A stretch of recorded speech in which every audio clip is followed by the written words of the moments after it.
festival Cidre et Dragon cette année.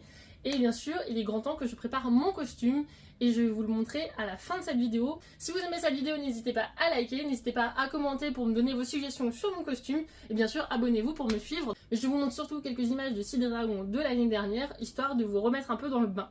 C'est un festival organisé par la mairie de Ville-Franceville et par l'association Red Tolkien. C'est l'occasion pour tout le monde de venir costumer, de sortir ses plus beaux effets et ses plus belles parures et de se balader dans la ville pour admirer les parures des autres. Pour vous parler un peu de l'univers, c'est un festival Heroic Fantasy basé surtout sur l'univers Tolkien, mais on y trouve de tout, du steampunk, des dragons, des orques, des elfes, des fées.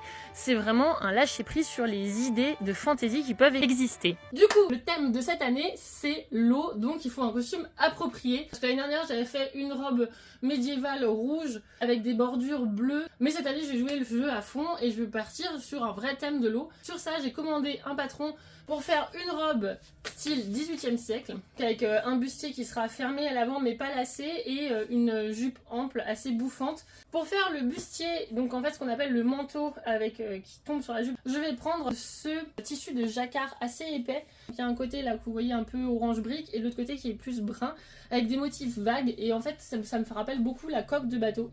Voilà pour l'idée. Pour le jupon qui sera du coup sous ce manteau, je vais prendre un tissu que j'ai trouvé avec des impressions bateau. Ça ressemble beaucoup à de la toile du Jouy avec des impressions quand même assez modernes de bateau et de boussole. Et j'espère pouvoir du coup décorer le tout avec une dentelle bleue. Du coup ça rappellera un côté haut et je pense que je vais en mettre sur les manches et sur le bas du jupon.